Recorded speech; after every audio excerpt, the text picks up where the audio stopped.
Hello friends, welcome to Align Pattern. Today's session is about how to represent a floating point number to 64-bit double precision IEEE 754 format. If you haven't watched single precision conversion, then please check in the description box. I will provide all the details there. Okay, so without further ado, let's get started. So let's consider the same example as we have seen in single precision IEEE 754 floating point representation. Also consider the decimal to binary conversion method video if you haven't understand anything, because I have directly put it down here the binary conversion number. So for the proper understanding of these concepts, once refer this video. Okay, so let's consider our previous example as 53.625 to the base 10. Okay, so like the same procedure we have seen in 32-bit single precision, but somewhat little bit different, which we will see later on. First, understand the basic concept which we have seen before. Okay, so the first step is convert this number into binary equivalent number. Okay, we know how to convert this decimal to binary number in our previous number system video. So I have directly put it down the conversion method. Got it? If you don't know this simple conversion, then please check our video for better understanding of this concept. It's very simple. So the binary conversion of 53.625 to the base 10 is 110101.101 to the base 2. Got it? So let's convert this number into the normalized form. So our step number 2 is convert this binary number into the scientific notation. It's so simple. We have to shift this point to the left side. So this is the step number 2, that is the convert the binary number into the scientific notation. So let's convert it into the normalized form. For that we have to shift this point to the left side. Same procedure as we have seen in the single precision. Okay, so we have to shifting this to the after 5 digits. So 1, 2, 3, 4 and 5. So our normalized number will be 1.10101101 into 2 raised to power 5. Got it? So up to this it is the same procedure as we have seen in single precision. Either it is single or double precision method. Up to normalization part we have to follow the same rules. Got it? But after this moment there are some different elements that we would have to feed in 64-bit double precision IEEE 754 binary floating point representation. Okay, so if you take a look at the IEEE 754 64-bit double precision format, we have a one single bit, that is our first bit. It should be positive bit or the negative bit.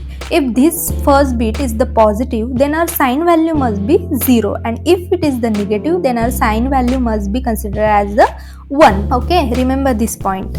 Then the next 11 bit represent the exponent value, and remaining 52 bit would be your mantissa part in IEEE 754 64-bit double precision. Okay, remember only this difference in single and double precision. As in single precision we have a 1 sign bit, 8 exponent bit and 23 bits mantissa, but in case of the double precision we have a 1 sign bit, 11 exponent bit and 52 mantissa. Okay, so the total is 64 bit. So if you consider our normalized value as 1.10101101 into 2 raised to power 5, we have first bit, that is our positive bit. Okay, so our sign bit must be considered as a 0. Got it? Next step is that we have to consider the bias value. As in single precision IEEE 754 standard, bias value we have to consider is 127. But in the 64-bit double precision, we should have to consider the bias value as 1023. Okay, just remember this. Again apply our rules as we have seen in single precision. If you have a positive exponent number, you need to add the bias value, and if you have a negative exponent, you need to subtract it. Okay, from the bias value. So this is the positive number, so you have to add 1023 to the exponent value. So our adhesive exponent should be 5 plus 1023, that is our 1028. Got it? After adding the 5. Since 1028 is in the decimal format, we have to convert it into the binary format. Okay, we already know how to convert this decimal to binary number format. If you haven't watched it yet, please check it for the better understanding of this conversion process. It's so simple. So our first step is to divide this 1028 by 2 Use the integer quotient as the dividend for the next value until the quotient becomes 0. Got it? So the binary equivalent of decimal number 1028 is 10000000100 to the base 2. So we got our 11-bit exponent value as 10000000100. Okay. Next we have to consider our 52-bit fraction bits, that is our mantissa part. So for that we have to normalize this mantissa part for the next process. Okay. Then next process is that the remove the leading bit, that is the leftmost bit since it's always 1, and the decimal point if in the case, and adjust the length to the 52 bits by adding the necessary number of zeros to the right. Okay, same procedure as we have seen in single procedure. So our normalized mantissa should be 10101101 0000000000, like that. Remaining part would be 0. Okay. So the three elements that make up the number 64-bit double precision IEEE 754 binary floating point number would be our 1 sign bit, 11 exponent bit, and 52-bit mantissa.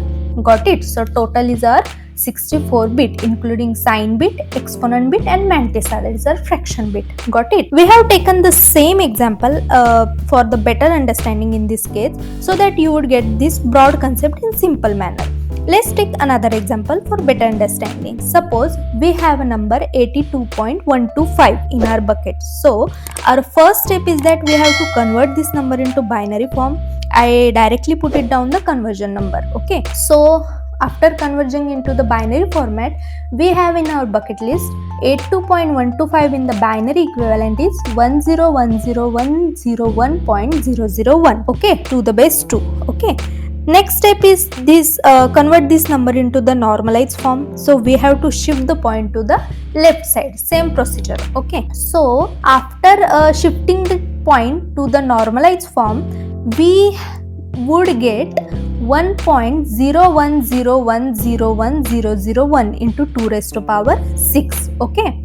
So if you consider a normalized value, our first bit is positive number, that's why the sign bit should be 0. Next step is consider this bias value, and in case of 64-bit IEEE 754 double precision, we know the bias value is 1023. So add this 1023 to our bias value, which is our 6. So 1023 plus 6, that is our 2 raised to the power, is equal to 1029. Since 1029 is again in the decimal format, we have to convert this number into binary format. So divide 1029 by 2.